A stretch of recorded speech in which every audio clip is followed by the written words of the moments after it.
तेजमयो देवाः महावीरो महाबला ज्ञान गुण भक्ति संगमो श्री हनुमते नमो नमः।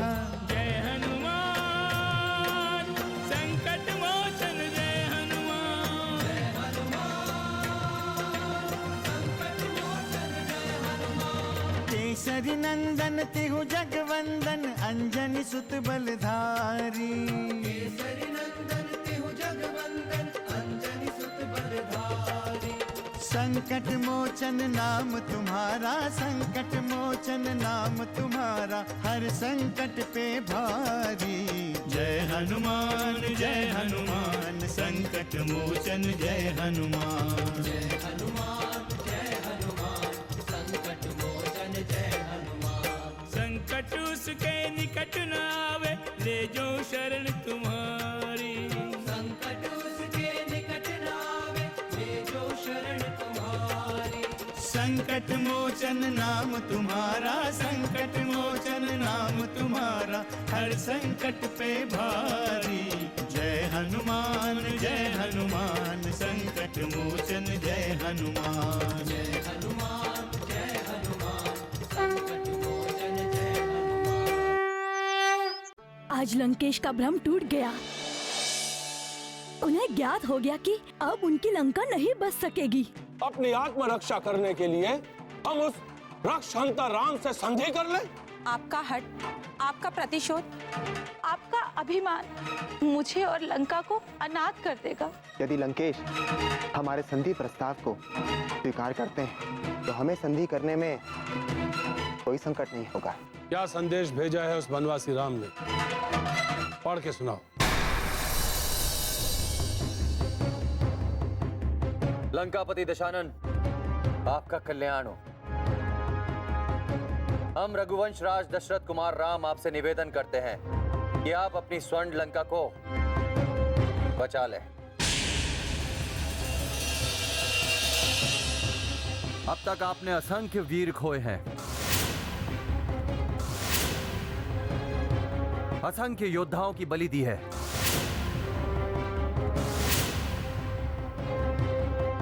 असंख्य स्त्रियों को विधवा बनाया है। ये सब आपकी अनीति और अधर्म का परिणाम है। हम युद्ध नहीं चाहते,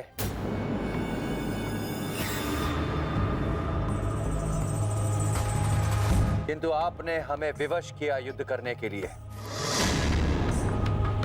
और युद्ध का जो परिणाम होता है वही हुआ।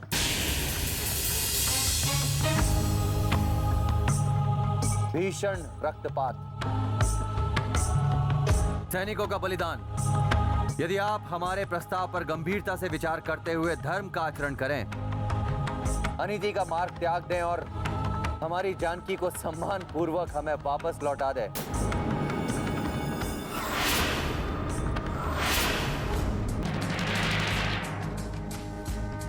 तो हम संधि करने के लिए तैयार हैं। आप ज्ञानी हैं, बल बुद्धि और विवेक के स्वामी हैं। हमें पूर्ण विश्वास है कि आप हमारे प्रस्ताव पर विचार करते हुए संधि के मार्ग पर आप आगे बढ़ेंगे। और बंद करो यह प्रलाप। उस वनवासी राम की मति मारी गई है।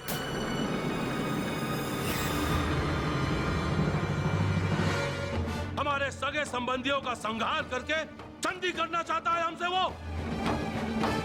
हमारी भागिनी शूर्पणखा को प्रताड़ित करके संधि करना चाहता है वो वनवासी राम हमसे।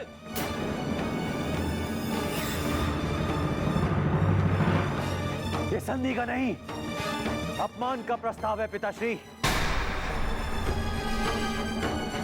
और हम इस प्रस्ताव को कदापि स्वीकार नहीं कर सकते, कदापि नहीं। पिताश्री, इस राम को ज्ञात हो गया है कि आप रणभूमि में जाने वाले हैं,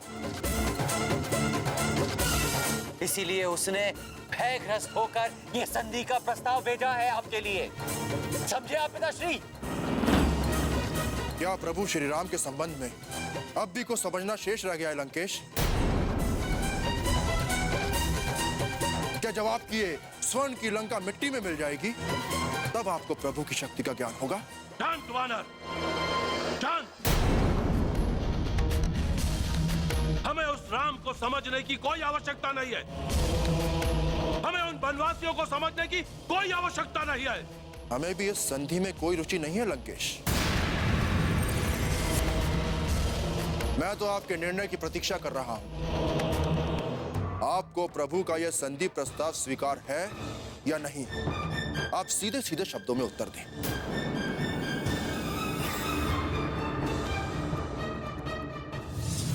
विभीषण ने भी आपका भला ही सोचा था।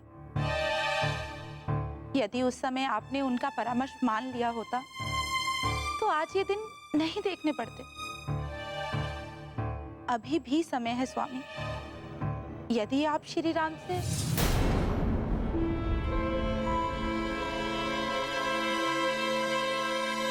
हमें प्रस्ताव स्वीकार है।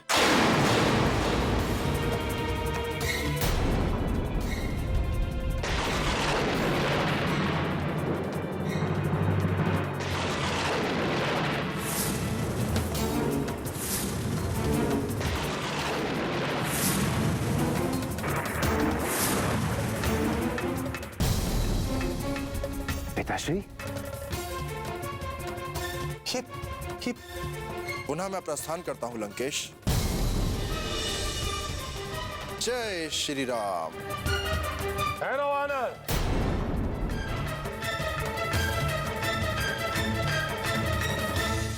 संकट मोचन जय हनुमान। आप ये भली भांति जानते हैं कि प्रभु आपकी ये मांगे कदापि पूरी नहीं कर सकते। वानर, ये मत भूलो कि तुम राम नहीं हो। तुम मात्र एक वानर हो और तुम्हें राम तक हमारा संदेश पहुंचाना है। केवल संदेश।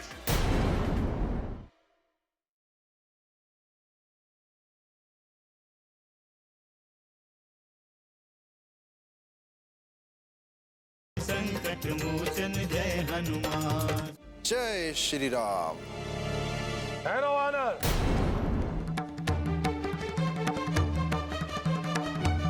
संधि प्रस्ताव स्वीकार करने के पहले यदि तुम्हारा राम हमारी मांगे मानने को तैयार है तो हम उसका संधि प्रस्ताव स्वीकार करते हैं। संधि की मांगे बताए लंकेश। हमारी पहली मांग हमारी भागिनी को विरूपित करने वाले उस लक्ष्मण को बांध कर लंका भेजा जाए।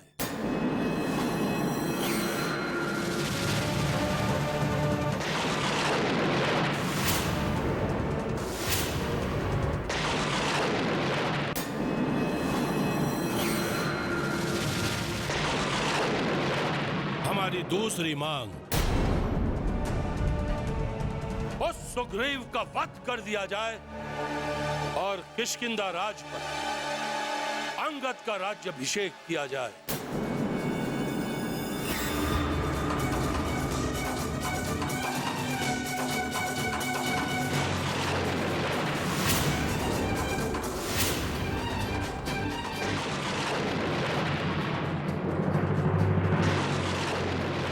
हमारी तीसरी मांग तुम्हारी इस पूंछ को अग्नि में होम कर दिया जाए।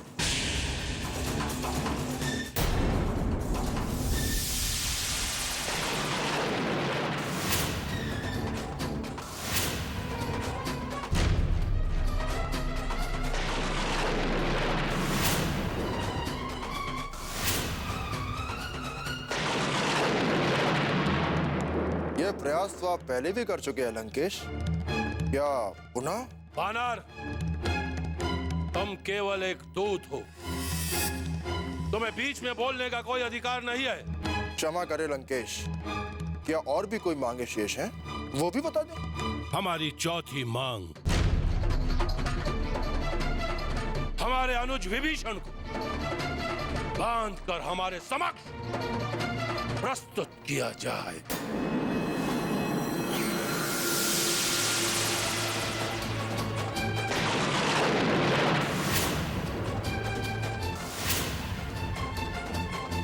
हमारी पांचवी मांग,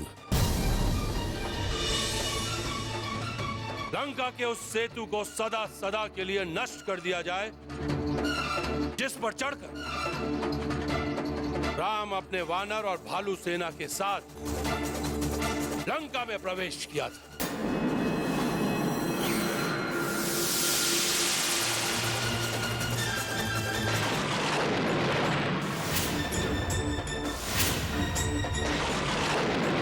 हमारी छठी और अंतिम मांग, जाकर कहो अपने उस राम से कि वो भी हमारे समान महादेव की शरण में जाए और महादेव की पूजा अर्चना करे।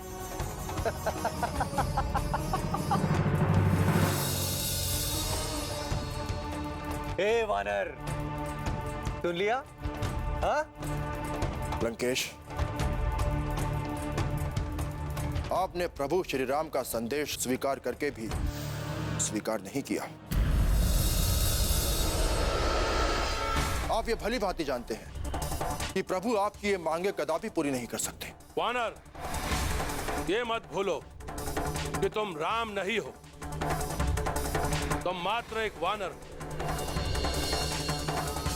और तुम्हें राम तक हमारा संदेश पहुंचाना है, केवल संदेश। और इस संबंध में तुम्हें कुछ भी बोलने की कोई आवश्यकता नहीं, समझा सकते। आप सत्य कह रहे हैं लंकेश। पुनः मैं प्रस्थान करता हूं। जय श्री राम।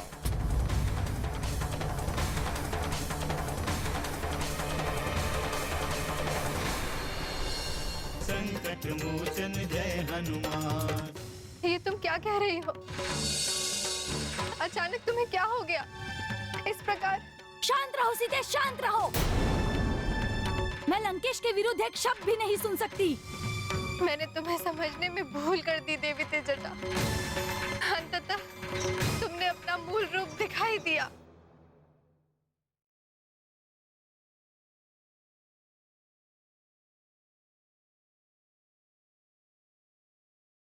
संकट मोचन जय हनुमान।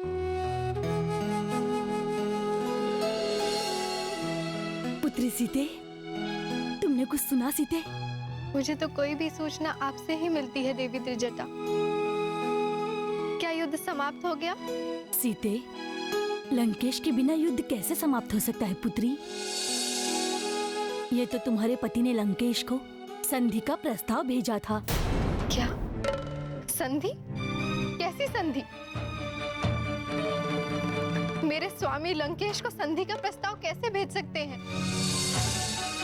लंकेश ने जो अन्याय और अधर्म किया है उसका प्रतिशोध लिए बिना मेरे स्वामी संधि के बारे में सोच भी कैसे सकते हैं? धीरे बोलो सीते, धीरे बोलो। यदि किसी ने सुन लिया तो अनर्थ हो जाएगा। तुम्हारे पति भली भांति जानते हैं लंकेश अंतिम सांस लेने तक संधि का प्रस्ताव स्वीकार नहीं करेगा। मैं जानती थी देवी तेजटा कि वो संधि का प्रस्ताव कभी स्वीकार नहीं करेगा। तुम सत्य कह रही हो सीते।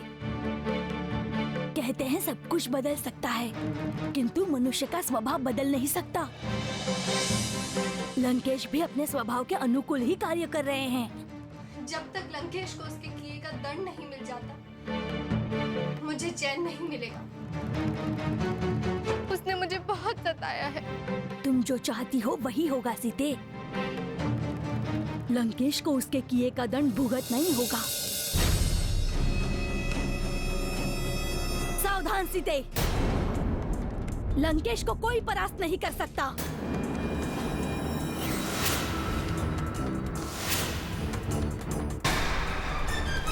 तुम्हारे पति उसी क्षण परास्त हो गए थे जब उन्होंने लंकेश के पास संधि का प्रस्ताव भेजा था। लेकिन लंकेश कभी संधि नहीं करेंगे, समझी तुम?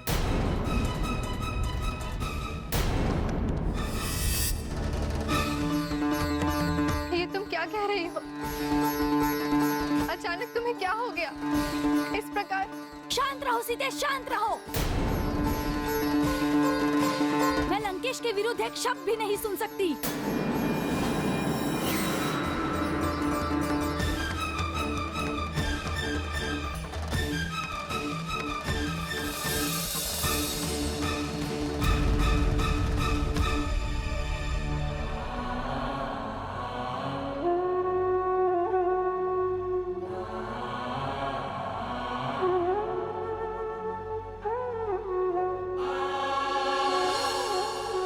सीते, तुम रो क्यों रही हो? मैंने तुम्हें समझने में भूल कर दी देवी त्रिजटा। अंततः तुमने अपना मूल रूप दिखाई दिया। मैं सदा तुम्हारे साथ हूँ। आज भी वही हूँ जो पहले थी। सत्य तो यही है कि हमारी बातें कोई सुन रहा था। यदि लंकेश को पता चल जाता कि मेरी कोई सहानुभूति तुम्हारे साथ है, तो मेरे साथ तुम भी संकट में पड़ जाती। सीते, मैं नहीं चाहती कि तुम पर कोई संकट आए। सीते, मुझे अपनी चिंता नहीं है। मैं जो भी कह रही थी वो तुम्हारी भलाई के लिए कह रही थी। सीते, समय कम है। मुझे लगता है कि मेरी बातें उन दोनों ने सुन ली हैं। मुझे क्षमा कर दीजिए देवी त्रिजटा। मुझसे बहुत बड़ी भूल हो गई। सीते, मुझे शीघ्र ही उन्हें रोकना होगा।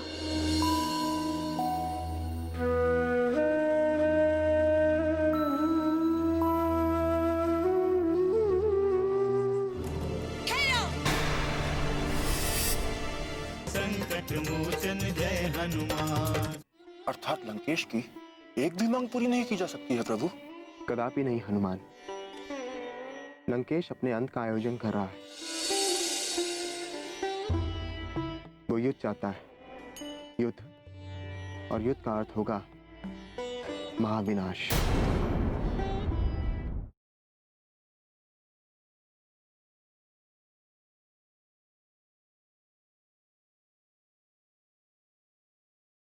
संकट मोचन जय हनुमान।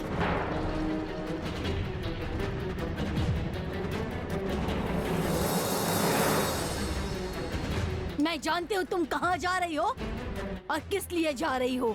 तुम्हारा सत्य प्रकट हो चुका है त्रिजटा। तुम सीता से मिली हुई हो। मैं सीता से नहीं मिली हूँ, बुरी नारी जाति से मिली हुई हूँ, जिस नारी जाति का लंकेश ने सदा अपमान किया। और इसी सत्य को मैं तुम्हें बताने आई हूँ। हमें भ्रमित करने का प्रयास मत करो त्रिजटा। भ्रमित तो लंकेश ने तुम लोगों को किया है। इसके बाद भी तुम्हारी आंखें नहीं खुली। अब तक युद्ध में तुम दोनों के पति मारे गए हैं। लंका की कितनी नारियां विधवा हो गई हैं। क्या इसकी चिंता लंकेश को है? लंकेश ने जिन नारियों पर अत्याचार किया, उनके बारे में तुम लोगों ने कभी सोचा है क्या? सीता का कोई दोष नहीं है। इस युद्ध को लंकेश रोक सकते थे। हम इसीलिए सीता के साथ हैं कि वो नारी जाति के उस प्रतीक के रूप में है जिसका लंकेश ने सदैव अपमान किया। बस, इससे अधिक मुझे कुछ नहीं कहना है तुम दोनों से। हमें क्षमा कर दीजिए देवी त्रिजटा। आपने हमारी आंखें खोल दी। आज से सीता हम दोनों की सखी हैं और हम उनका अहित कदापि नहीं होने देंगे। लंकेश असंभव को संभव करना चाहता है हनुमान। अपनी अनुचित मांगे बताकर तो संसार को यह सिद्ध करना चाहता है कि जो कुछ भी उसने किया वो सही किया। प्रभु, मैंने तो उसे वहीं बता दिया था कि उसकी एक भी मांग स्वीकार नहीं की जा सकती। संधि का प्रस्ताव भेजकर हमने लंकेश को एक अवसर दिया था हनुमान, किंतु उसने हमारी संवेदना का अनुचित लाभ उठाने का प्रयास किया। मेरे प्राणों से प्रिय भ्राता लक्ष्मण को बंदी बनाने की मांग करके उसने अपनी सारी सीमाओं का अतिक्रमण किया है। वो आज भी अपनी भग्नी सुपनखा के दुस्साहस को उचित सिद्ध करने में लगा हुआ है। हनुमान, लक्ष्मण ने सुपनखा के दुस्साहस को क्षमा करके उसे जीवित छोड़ दिया। यही आश्चर्य की बात है। हाँ प्रभु, लंकेश की दूसरी मांग भी ऐसी ही है। वो महाराज सुग्रीव का वध चाहता है। इसलिए क्योंकि वानरराज सुग्रीव ने हमारे प्राणों की रक्षा का वचन दिया है, इसलिए लंकेश वानरराज सुग्रीव से भी प्रतिशोध लेना चाहता है। मैं तो साक्षी हूँ प्रभु। महाराज सुग्रीव ने जो कष्ट सहे हैं उनका अनुभव मैंने भी किया है। किंतु हनुमान, लंकेश तो तुम्हें भी देखना नहीं चाहता। उसने तुम्हारी पूंछ जला देने की मांग की है। प्रभु, आपकी कृपा से मेरी पूंछ ही उसकी सबसे बड़ी शत्रु है, और मेरी पूंछ ने ही उसकी स्वर्ण की लंका जलाई थी। हनुमान, क्या लंकेश ने विभीषण को दंड देने की मांग की है? जिसे वो स्वयं दंडित नहीं कर सकता प्रभु, उसे आपके माध्यम से दंडित करना चाहता है। वो विभीषण को वृक्ष संस्कृति का शत्रु और धर्म का रक्षक समझता है, जो उसे स्वीकार नहीं। अर्थात लंकेश की एक भी मांग पूरी नहीं की जा सकती है प्रभु। कदापि नहीं हनुमान। लंकेश अपने अंत का आयोजन कर रहा है। वो युद्ध चाहता है, युद्ध, और युद्ध का अर्थ होगा महाविनाश।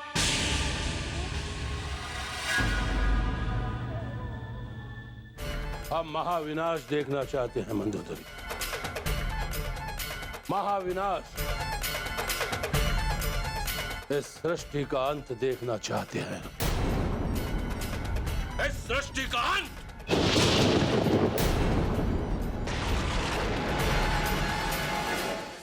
हनुमान जय हनुमान, असुर निकंदन जय हनुमान।